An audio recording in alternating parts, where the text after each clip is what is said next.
At 6:30 p.m. on July 29th, 2023, a 15-year-old girl named Talia Davila Diaz stood right outside her back door of her house, staring out at the thick, dense, shadowy rainforest that was her backyard. Talia lived in a tiny, isolated village in Peru that was literally in the middle of the Amazon rainforest. So as she was looking out, she would have seen these huge tropical trees and heard the sound of howler monkeys and exotic birds and animals moving all about, and the air would have been really thick and humid. But she wasn't thinking about any of that. Instead, she was focused on this grapefruit tree that was only a few yards away from her house. She wanted to go get a grapefruit and bring it inside and make juice for her family. However, Talia was scared.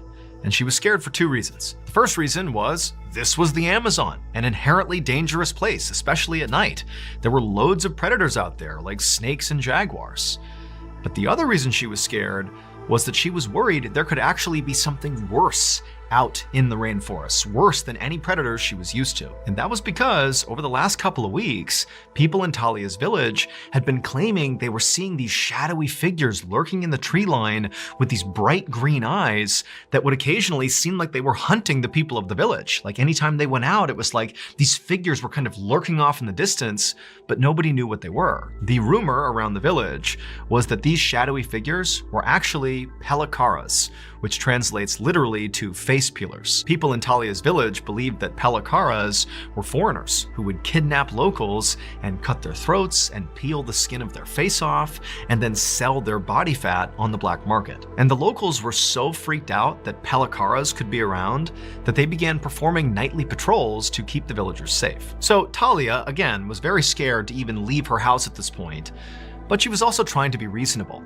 She'd gone out and gotten a grapefruit many times in the past. This was not some new behavior, so she's looking out and she sees the grapefruit tree and she knows there's a nightly patrol out right now, and I only have to go a few yards and get the fruit and get right back in the house. Like, how big of a deal could this possibly be?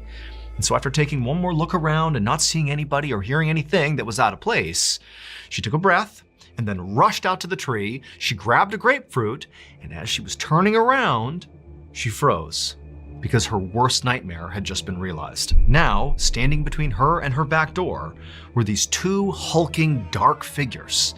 And one of them was like so tall, it was practically the size of a tree. And they both had these piercing, glowing green eyes. And they were looking right at Talia. And Talia was so instantaneously petrified that all she could do was just stand there and stare back into their green eyes. And as she did, she began to notice that their faces were grotesquely elongated, almost like they had masks on. And then before Talia could do anything, the really tall one began sort of gliding towards her. Not stepping towards her, but literally almost hovering off the ground towards Talia. And then suddenly, Talia was being grabbed and thrown to the ground. And the instant Talia hit the ground, these two figures descended on her and pinned her there. And then one of them reached down and pressed their hand over her mouth and her nose, and she couldn't breathe. And then she sees the other one is holding what looked like a box cutter or a knife, and they put it right up to her neck. And suddenly it's like Talia understands these are pelikaras. They're gonna slit her throat. They're gonna kill her. And so she has this sudden burst of energy and she manages to push them off of her. And when she did, their hand came off her mouth and she screamed out for help. And she heard somewhere in the village voices yelling back to her, and then she heard footsteps, and she knew it was the night patrol coming to save her. And so at this point, the figures released Talia, and she scrambled to her feet and immediately ran towards her house right as the night patrol came bounding into her yard, and one of the men had a gun, and he raised it and began shooting in the direction of the figures. And Talia, she's totally panicked, and she turns around, and she looks at her attackers, and she's expecting them to, be fleeing into the rainforest. But instead, these dark figures, they were like levitating in the sky, and they were looking down at Talia and the night patrol with their glowing green eyes as they literally began to levitate into the sky. And the whole time, the night patrol is firing repeatedly at these things, and they just drifted off into the night and disappeared. Talia ultimately would not suffer any physical injuries from this encounter, but mentally, she was a wreck. And frankly, so was the rest of the people in her village, especially those who were on the night patrol and with Talia witnessed these figures with green eyes flying away into the sky. I mean, the fear in this village following this encounter was through the roof. And in fact, ultimately, the Peruvian government would get involved after this encounter, and they would investigate to try to figure out, what happened to Talia. And they would ultimately conclude that there was an illegal mining operation happening somewhere in the rainforest, and some of these miners, in an effort to scare people away from coming anywhere near their operation, they got their hands on jetpacks, wore armor and masks, and then went into villages like Talia's and basically pretended to be aliens and then did, fly off on their jetpacks. That is the official story as of right now. However, people like Talia and the other people in her village and many other people who live in the Amazon rainforest who have come in contact with these figures with green eyes, they say those are no miners. Those are either Palacaras or they are creatures from another world. On February 24th, 2019, a woman arrived at a ceramics factory in Hubei province in China. She walked through the front door into the main office where she saw a desk attendant. She informed them she was a quality control inspector and she was there that day to inspect their vehicles. The attendant was accustomed to their company being periodically inspected, and so she asked the woman if she needed any help, and the woman said, "Nope, I'm just going to roam around your building, check what I need to check, and then I'll be out of here." And so the attendant told her that was totally fine, and if she needed anything, just come back and she would help her. And so the inspector thanked her and then turned around and went out the front door and checked the vehicles in the front lot of the ceramics factory. And then after she was done, she went back into the main office. She walked past the attendant and out the back door into the very active yard where all day long these huge bulldozers would move around thousands of pounds of sand. And so the inspector walked out that back door and she scanned the yard and she saw there were two bulldozers doing just that, moving all around. And then off to the left side, there was a dump truck that seemed to be stationary. And so very confidently, she just walked right into the yard and made her way over to that dump truck. And then when she got there, she flagged the driver down and said she was an inspector and that she was going to check the vehicle out. And so the driver helped her by turning on and off signals and moving back and forth. And then at some point, the inspector needed the dump truck driver to back up a significant distance. She needed to watch him do that. And so she, the inspector, backed away from the dump truck until she was in the middle of the yard, standing right in front of this parked bulldozer. What happens next is all caught on video. And so as she's standing there and she's watching the dump truck back up right in front of her, the bulldozer driver right behind her turns on the machine and immediately lurches forward. Now, the driver of this bulldozer did not see the woman, and she was in his blind spot right in front of the bucket of his bulldozer. And he was not aware there was somebody on foot walking around the yard. It's an extremely dangerous place to be on foot. And so he goes right into her and he knocks her backwards. She falls into the bucket. She starts screaming, but no one can hear her. It's so loud. And the driver drives the bucket directly into a pile of sand and scoops up thousands of pounds of sand that come down directly on this woman. So now she's completely buried alive and being crushed by all this sand. And then the driver, completely oblivious, lifts the bucket up, turns around and drives across the yard and dumps the sand and the woman into a vibrating sand crusher. The vibrating sand crusher is exactly what it sounds like. It pulverizes bits of rock and stone and grinds them down into a very fine powder. The machines come in various shapes and sizes, but this one inside of this ceramics factory was a top-loaded version, and it basically looked like a big dumpster with this big opening at the top. And so these bulldozer drivers would take these clumps of sand and they would dump it in this opening at the top of this bin. And then once they dumped their sand into the opening, the machine would vibrate, causing the sand to filter its way down towards the bottom of the machine, where there were these big, vicious metal claws that constantly smashed together and would just completely obliterate anything that passed through them. In the video, when the driver dumps his bucket load into the sand crusher, you can actually see the woman falling in, but then she immediately jumps into action and begins trying to pull herself up and out of this pile. And at some point, she gets most of her upper body out and she waves and she gets the attention of the driver who's just dumped her into the sand crusher. And the driver, he stops right away. You can see the vehicle lurch to a stop. He leaps out and he starts running running over to the sand crusher, but as he's running over, this woman who's waving and waving, at some point her leg or some other part of her gets grabbed by those jaws at the bottom of the machine, and she's pulled slowly down into the sand crusher and disappears under the sand. When this happens, the driver is frantic and he's screaming for other people in the factory to come over and help, and at some point the others inside, they realize there's an emergency and they all run over, but when they realize what's happened, that someone has fallen into the sand crusher, they all just stop and stand there because they know there's nothing they can do. The woman was gone. 63-year-old Kurt Kaiser was a farmer who had a knack for finding clever ways to keep his machinery up and running on his 1,500-acre hog farm in Nebraska. In the winter of 2019, when the ground was frozen solid, Kurt was having a hard time putting his fill bin underneath his grain auger, and so he did what he did best. He improvised. A grain auger is this large rotating metal screw that transports grain from one place to another. And so the way this works is, imagine this big tube where in the middle of it is this big rotating metal screw. And so the grain gets sucked in on one side, it rotates its way all the way through to the other end of the auger, and it's spit out the other. Because the auger is basically a giant rotating blade and the entry point is actually exposed, there's this big safety grate that's on the outside to make sure the only things getting sucked into the auger are really small, things like grain. Kurt realized if he removed the safety screen, he could easily fit the fill bin underneath. And so he did that, and he told himself that he would just replace the safety screen as soon as he was done.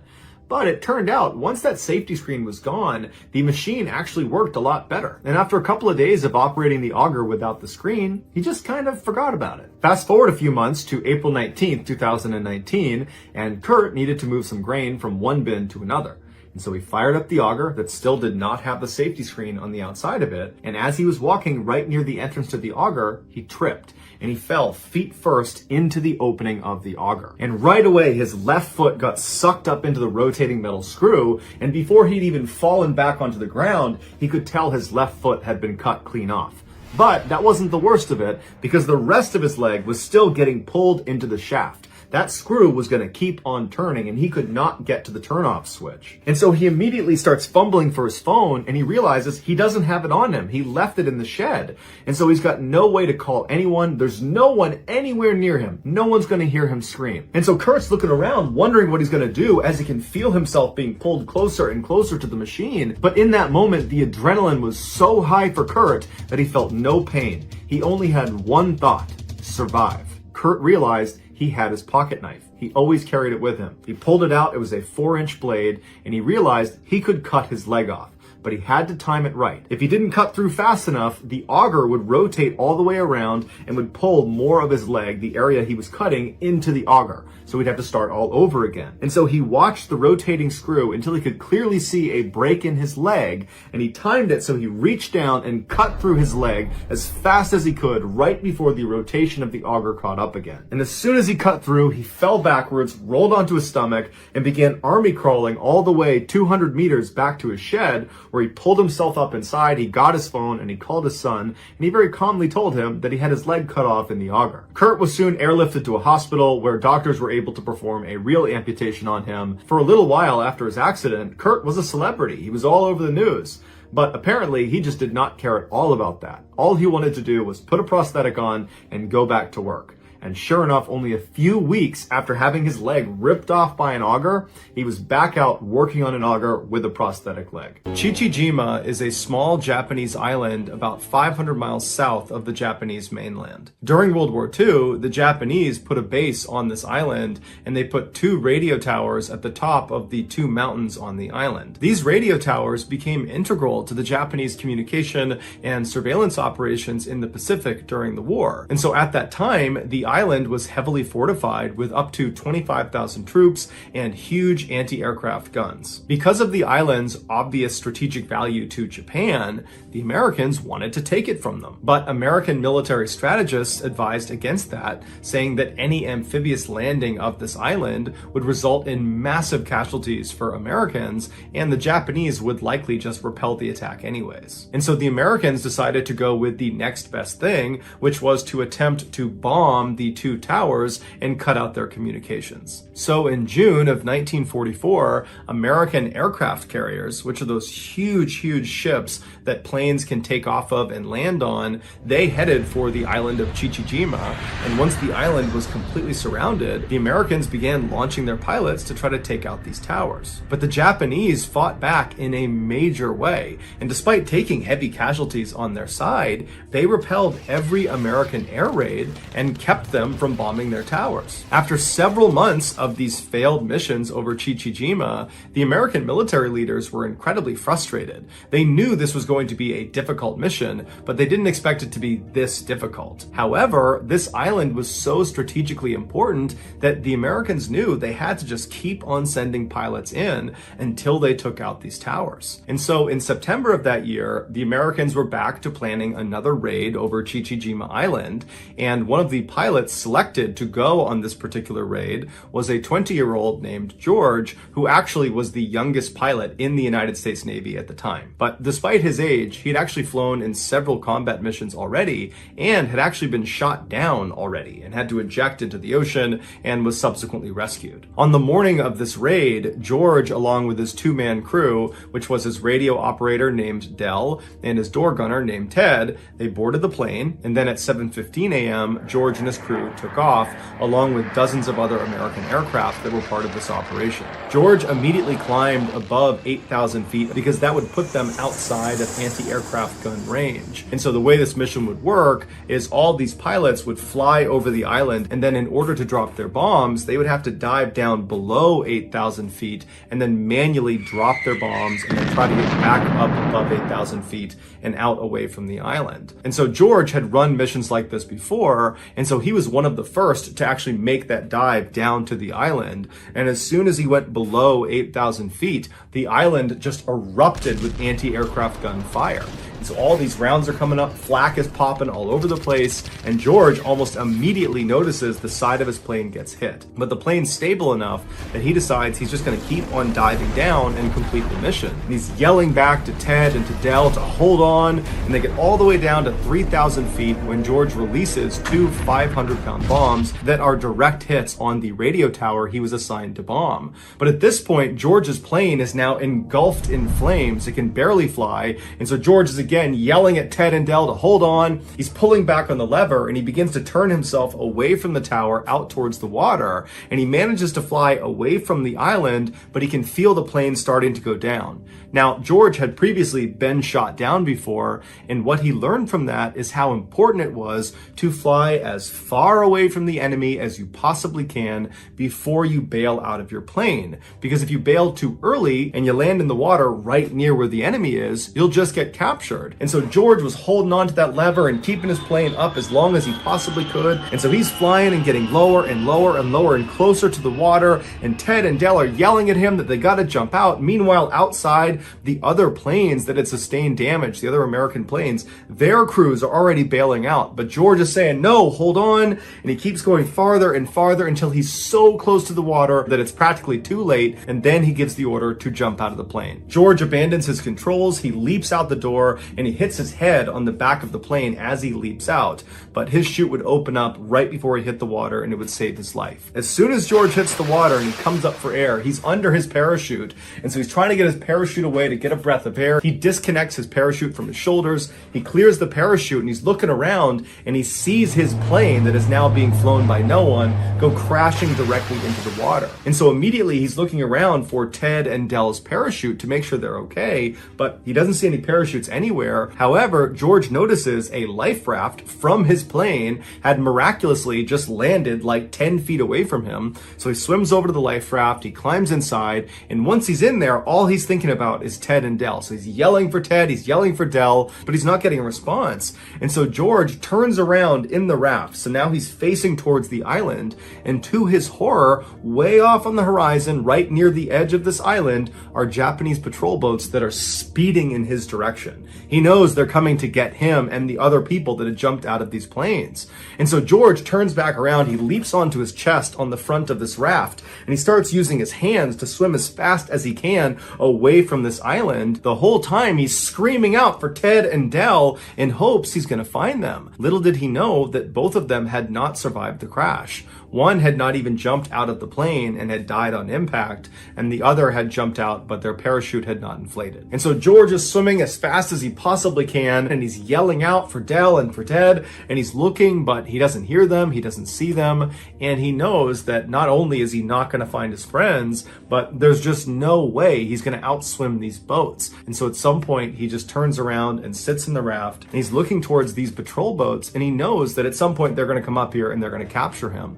And all he can think about is how guilty he feels about Ted and Del. And he starts second guessing his decision to keep that plane flying as long as he did and make them bail out so late. And he's thinking, I probably got them killed. And then he thought about his wife, and he wondered if he'd ever see her again. And then he turned towards these Japanese boats that were much closer now, but still fairly far away, and he began mentally preparing himself for captivity. But before he could be captured, American aircraft come storming in overhead, and they go flying past him towards the island, and they start dropping bombs and strafing these Japanese boats that were coming out to get George. And so George is thinking, oh my goodness, what luck. He turns around, he gets back on his chest, and he starts swimming as fast as he can, trying to get away, knowing that these boats are totally preoccupied with the aircraft overhead. And for 2 hours, George used every ounce of strength he had to swim as far as he possibly could away from this island. But at some point, he was just so unbelievably exhausted, he just could not paddle any farther.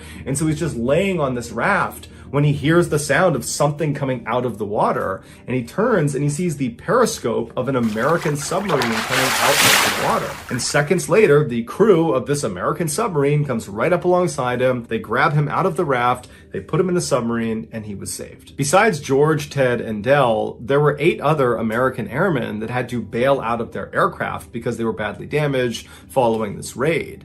And so originally, those 8 people were not recovered, and they were believed to have drowned at sea. But that actually was not true. The US government figured out fairly quickly what happened to them, but the details of what happened to them were so gruesome, the government decided they did not want to tell anyone. They especially didn't want to tell the parents and loved ones of these 8 airmen, because they believed if they heard the true account, that would be too traumatic for them. And so they made the details of these 8 deaths totally top secret. But 60 years later, in 2004, an author named James Bradley discovered transcripts from a post-World War II Japanese war crimes trial held in Guam, where Japanese military leaders confessed to what they did to these 8 captured Americans. This is the true account. Unlike George, these 8 other airmen bailed out almost immediately after they got out over the water. And so that placed them in the water very close to the island. And so before the American aircraft could come in and save the day, like they did with George, these 8 airmen were scooped up by the Japanese and brought back to the island. The Japanese soldiers on this island for the past several months have been getting constantly bombed by American aircraft, inflicting a very high casualty rate. And so these soldiers hated the Americans, and they wanted revenge against the Americans. And so suddenly you have these 8 American prisoners on this island with no one to protect them. And so what do you think happens? The Japanese decide they're going to exact their revenge on these 8 men. Within 24 hours of being captured, the 8 men were kind of huddled up in one section of the island when one of them, Marv Mershon, who was 19 from Long Beach, California, was grabbed by a Japanese commander, stood up and moved to the central area within their military camp, and they tied him to a tree. And this commander encouraged all of the other soldiers to beat and kick Marv. And so all day long, soldiers were coming up and just beating the crap out of Marv, and Marv is tied to the tree. He can't do anything. And these 7 other prisoners are forced to just watch because they can't do anything. And so that night, the same commander comes back and he unties Marv from the tree, and he tells these 7 other prisoners to stay where they are. And this commander and several other Japanese soldiers, they take Marv and they march him away from the group into the jungle, and they march him over to this freshly dug grave. And standing next to the grave that Marv would have seen is this Japanese soldier carrying a sword. And so Marv is told to walk up to the edge of this grave. They tell him to kneel down in front of this grave, and they let him smoke a final cigarette. And apparently Marv very calmly smoked the cigarette, and when he was done, the man with the sword put a blindfold on Marv and then told Marv to extend his neck. And as soon as he did, he was beheaded. Afterwards, they buried him inside of this grave. That night, one of the high-ranking Japanese generals on the island, a man named Yoshio Tachibana, who was an alcoholic and was notorious for his sadistic tendencies with prisoners, he was sitting around drinking, having a good time, when he decided that his soldiers, they needed to prove they had what he called the fighting spirit. And the only way they could show they had this fighting spirit was by consuming human flesh. And so Tachibana ordered his soldiers to go exhume Marv from his shallow grave, and then Tachibana sent over one of his surgeons, and he told him to remove Marv's thigh. So the surgeon goes over, he surgically removes Marv's thigh, he gives it to one of the cooks, and the cooks, they make this huge meal using Marv's thigh, and they serve it to Tachibana and his other high-ranking officers and some soldiers. And apparently, Marv's thigh tasted so good with soy sauce and with sake that Tachibana ordered his soldiers to go back and cut more meat off of Marv, which they did. Within a month of Marv's execution and consumption, Tachibana decided that he wanted to eat more human flesh, and he wanted his soldiers to eat more human flesh because he and a number of the other officers were superstitious that this could make them stronger, and it would be good for their stomach, and it would be good for their health. And so they decide they're going to kill more of the American prisoners and eat them. And so they brought the 7 remaining American prisoners out to the rifle range, and once they were all out there, one of the Japanese officers grabbed 25-year-old Floyd Hall from Missouri. They pulled him out of the group and they walked him over to the middle of this range, and they tied him to a wooden stake in the ground. And once he was in place, Tachibana, who was there, he ordered the other Japanese soldiers to work on their bayonet work on Floyd Hall. And so one by one, these soldiers would go up and plunge their bayonets into Floyd Hall's chest, into his stomach, until he ultimately died. Once he was dead, Tachibana, who had brought along his surgeons for this very reason, he sent them out to remove Floyd's liver and his gallbladder right in front of the now 6 living prisoners. They're watching this happen right in front of them. And then once his liver and gallbladder have been removed and wrapped in cellophane paper to preserve them, the surgeons walked back and stood on the edge because they knew this was not the last execution of the day.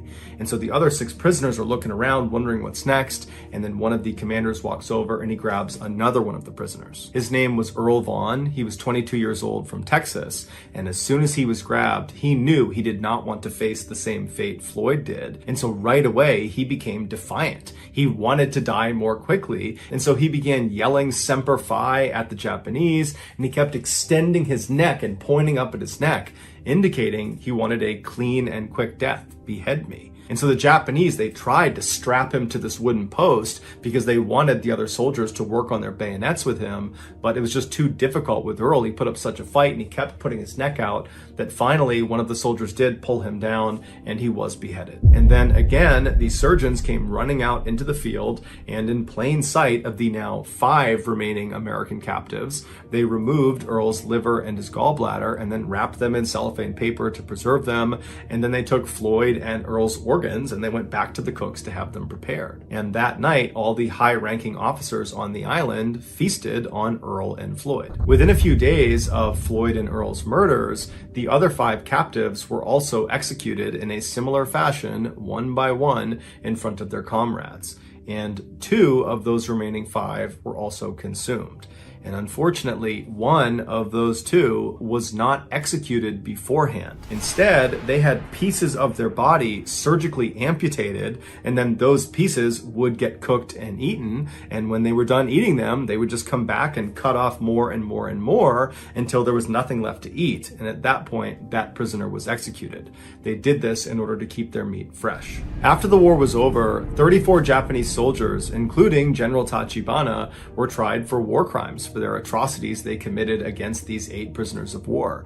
They were all found guilty and they were all hanged and buried in unmarked graves in Guam. The other men on the island that witnessed these atrocities and didn't do anything about it, or participated but in some sort of secondary way, they were also tried for war crimes, found guilty, and sent to jail, but all of them were released after 8 years. George was 80 years old when he finally learned about the atrocities on Chichijima Island that he so narrowly escaped. escaped. He, like everyone else that was learning about this, was horrified and disturbed, but more than anything, George felt a deep sense of guilt for having survived. But what we can all say for sure is that George did not waste his second chance at life. George H.W. Bush would go on to become the 41st President of the United States of America, and his son, also named George Bush, would go on to become the 43rd President of the United States of America.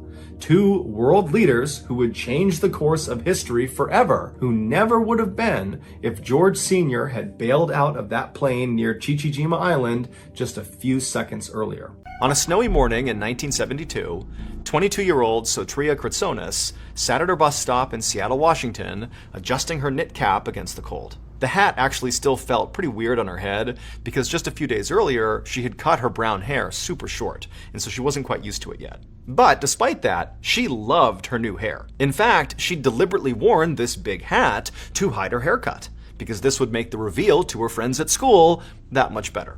She glanced up Rainer Avenue for any sign of her bus, but there wasn't one.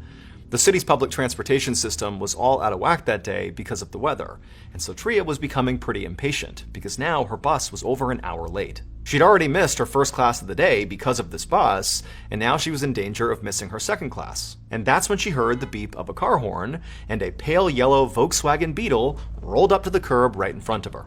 Sotria had to squint through the snow, but she could see the silhouette of a man in the driver's seat of this car, and he was rolling down the window of the passenger side and kind of waving her over. Curious, she walked up to the now open window and leaned in, and the warmth coming from inside the car felt great. And this is where Sotria got her first real look at the driver. He was a good-looking guy in his 20s, he was well-dressed, pleasant-seeming, just an overall normal-looking person. He explained that he'd actually been driving on Rainer Ave for a while, and he hadn't seen a bus in a long time, and so he offered to give Sotria a ride to her school. But remember, this is the 1970s, and hitchhiking at the time in America was pretty common, especially on the West Coast where Sotria was. And so pretty quickly, she agreed to get in, because she knew this likely was her best chance at making it to school for her second class, and she was freezing. After the man pulled back onto Rainer Avenue, Sotria sat back in the seat, enjoying the warm air blasting out of the vents. And as she did, she looked out her window at the familiar route passing by. Sotria was about to apologize to this guy for making him drive so far out of his way when she heard him turn on his blinker. He was preparing to turn right. And this struck Sotria as odd because, as she had explained to him back on the curb, her school was a straight shot down Rainer Ave. There was no need to turn. So what was he doing? Sotria looked over at the man, expecting him to explain why they were taking this sudden detour. But the man just stared straight ahead.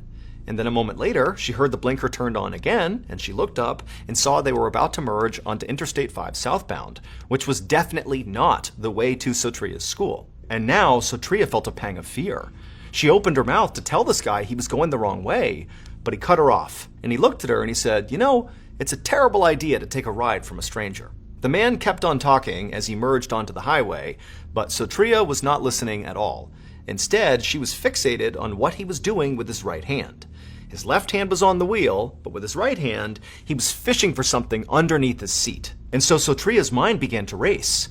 Without taking her eyes off of this man and what he was doing, she traced with her hand and felt for the door handle, but she couldn't feel it. And then she turned and realized there was no door handle. It had been removed. Just then, the man stopped rummaging around underneath his seat. Whatever he was looking for, he had found it. The man sat partway up and looked at Sotria with his hand still hidden behind one of his legs and a determined but emotionless expression on his face. At this point, Sotria felt her heart hammering so hard in her chest that she was worried she might pass out from terror. All she could think about was, what is he hiding behind his leg? What was underneath his seat? But then, something strange happened. The man's face changed from determined and almost cruel to confused. Sotria watched as his eyes darted up to the top of her head. The man told Sotria to take off her hat, and with trembling hands, she did as she was instructed, although she had no idea why he was asking. And when the hat was off her head, the man looked shocked, and he dropped whatever it was he had found back under his seat, and Sotria heard it land with a heavy metallic thud, but she couldn't see it. There was a long, tense silence, and then when the man finally spoke, he just said, "Why did you cut your hair?" The man immediately got off the highway and drove fast to Sotriya's school. When they got there, he opened up the door for her and told Sotriya to get out and said she was lucky. Then he drove away. Sotriya didn't report this encounter to police. She was kind of embarrassed that she had gotten into a stranger's car in the first place, and after all, the guy, despite being really creepy, hadn't hurt her at all, and so she basically just tried to forget about it. But a few years later, in 1975, Sotriya was watching TV when she saw a familiar face come onto the screen. It was the man who had given her a ride, being led into a courtroom in handcuffs. Sotriya dropped everything and turned up the volume, and what she heard made her numb with horror. Because the newscaster was saying that this man who had given her a ride was a suspected serial killer accused of murdering dozens of young women who he would lure into his pale yellow Volkswagen Beetle and then bludgeon them to death with a crowbar or tire iron. And he had a very specific type when it came to identifying his victims. They were young women who all had long brown hair. And this man's name was Ted Bundy. Around 10 a.m. on July 26, 2015, a 31-year-old mom named Xiang Lu Xuan and her husband chased their 2-year-old son around a brand new indoor playground. This playground was on the 6th floor of a mall in Jingzhou City, which is in central China. And so Xiang and her husband had come to this mall today just so their son could basically enjoy this playground. And currently he was running around in circles and laughing hysterically. He thought it was great. Xiang caught up to her son and scooped him up and then placed him at the top of a slide. And he happily slid down to the bottom, and when he reached the bottom, Xiang was waiting for him, and the son, he just stopped and looked past her and pointed and started saying, "Ride, ride." And so Xiang, she turned around and she saw right behind them were these 2 escalators, one going up and one going down. And so Xiang realized her son clearly thought these escalators were maybe a part of this playground. And so he wanted to go use them. They were a fun attraction. And so Xiang smiled and took her son's hand and then told her husband they're going to go ride the ride, the escalators. And then they began walking over. Once Xiang and her son actually reached the escalator, suddenly her son was not as keen to hop on board. He was nervous. But Xiang, who had ridden escalators many times before, told her son it's totally safe, and she kind of coaxed him to do it, and eventually he stepped on right alongside her, holding her hand, and about halfway up the escalator, when she was confident her son would be okay, Xiang turned around and looked up towards the top of the escalator, the 7th floor where they were going. And she saw 3 mall employees at the top of the escalator on the 7th floor where they were going. And they were clearly looking at Xiang with a very serious look on their faces, and they were gesturing at something towards the top of the escalator. It seemed like they could be warning her about something or simply pointing something out. She wasn't really sure. And so she looked up at them like, what's going on here? But the 3 mall employees just didn't do a good job communicating whatever was going on or whatever issue they were dealing with. And so as a result, Xiang and her son just continued riding up the escalator, and as they got closer and closer, these mall employees continued to gesture at something happening on the 7th floor just beyond the escalator, and Xiang still totally confused. And then finally, when Xiang and her son reached the top and stepped off, Xiang suddenly understood what these employees were referencing, but by now, it was too late. Moments later, Xiang's husband, who was still down below on the 6th floor at the playground, he heard the sound of his wife and son screaming over near the escalator. And so instinctively, he bolted over to the escalator. He didn't see his wife, didn't see his son, and he began going up the escalator when someone at the top screamed at him to stop and get off the escalator. And so he did, and right then, a mall employee came running down the other side carrying his son, and this person handed the son over to Xiang's husband. And this employee, who clearly was completely shocked by whatever had happened up above, just shook their head. It would turn out, earlier that day, those mall employees who were at the top gesturing to Xiang, they had discovered a defect with the metal platform that sits right at the top of the escalator on the 7th floor. Basically, when you get off this escalator, it's the platform you step onto first. They had found there was something wrong with it. It wasn't stable. But instead of immediately blocking off the escalator to make sure nobody walked on it and then go get it repaired, these employees just kind of nonchalantly allowed the escalator to continue, stationed a couple of them at the top to make sure nobody, used the escalator, and then called for a repairman. But the repairman hadn't shown up and fixed this problem by the time Xiang and her son boarded the escalator. And these employees at the top knew there's this huge issue with the platform they're going to step on the second they get off, but they failed to communicate the danger to Jiang and her son as they were coming up. They just kind of broadly gesticulated that there was some issue up here and to sort of watch out for it, but Jiang had no idea. And so by the time she got to the top and stepped off the escalator onto that platform, well, the defect with the platform is that it caved in with any weight. And so she fell into the escalator, where the teeth of the escalator was rotating, and as she was getting pulled into her death, her final moment captured on video as she took her son and thrusted him to the employees, saving his life before she disappeared and died inside the inner workings of the escalator. Following Jiang's death, there was a full-scale investigation, and quickly there were massive safety failures identified on the part of the company who made the escalator and also on the mall itself. 2 people were ultimately arrested in connection with Jiang's death and these safety failures, and the mall reportedly offered to pay some settlement to Jiang's family. However, the details of that settlement have not been made public.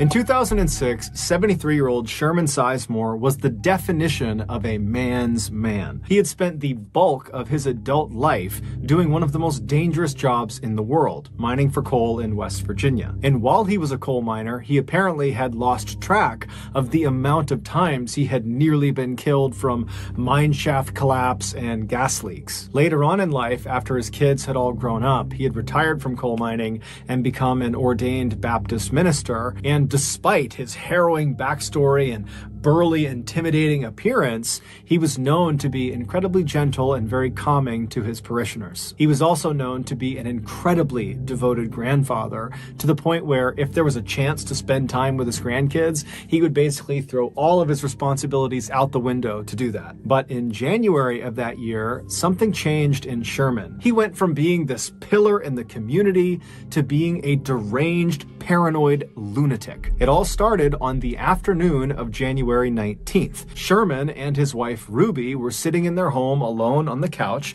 just kind of doing their own things, when suddenly, out of the blue, Sherman just starts screaming as if he sees something in front of him that's terrifying him, and his scream startled Ruby so that she started screaming, and so she looks at her husband, and he's still just looking straight out ahead. He's terrified of something in front of him, and so Ruby looks from him to where he's looking, and there's nothing there. And so she turns back to her husband and she's like, "What's going on? What are you screaming for? What are you so scared of?" But Sherman wasn't able to speak. After he stopped screaming, he just continued to look straight out as if whatever had terrified him had him in this trance where he couldn't look away. And so his eyes are wide, his mouth is open, his face is going white, he's starting to sweat, and Ruby's starting to panic. She has no idea what's happening with him. And so eventually she just holds on to him and says, "Come back to me, come back to me." And Sherman at some point would. He kind of broke out of his trance. And he looked at his wife and he just says, "You can't leave me or they'll kill me." Ruby has never seen behavior like this in her husband ever. This is a completely different person she's interacting with.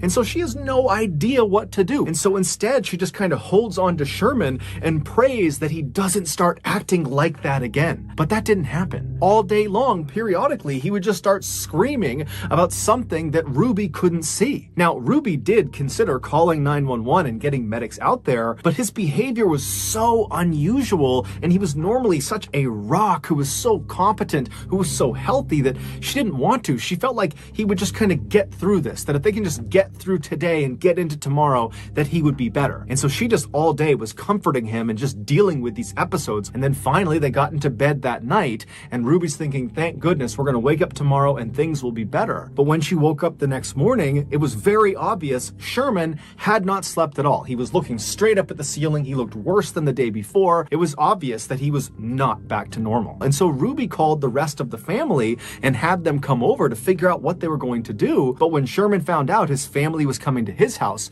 he told Ruby they can't come inside. He was afraid they and others were conspiring to bury him alive. The only person he could be around was Ruby, and his whole family had no idea what to do. Little did they know there was actually a very specific reason reason he was acting the way he was. A few months before January 19th, which was the day Sherman turned into this different person, a few months earlier, he began complaining of severe abdominal pains. And so he and his wife Ruby and his daughter, they went to the hospital, and the doctor, after examining him and running some tests, determined that most likely his pain was coming from his gallbladder. But the only way to be sure would be to do some exploratory surgery and literally look inside of Sherman's gut and look at his gallbladder and see if that was the problem. And so the doctor asked Sherman, are you prepared to do an exploratory surgery, or would you like to just kind of wait it out and see what happens with this pain? And so Sherman talked it over with his wife and his family, and they made the decision that the pain was just too much,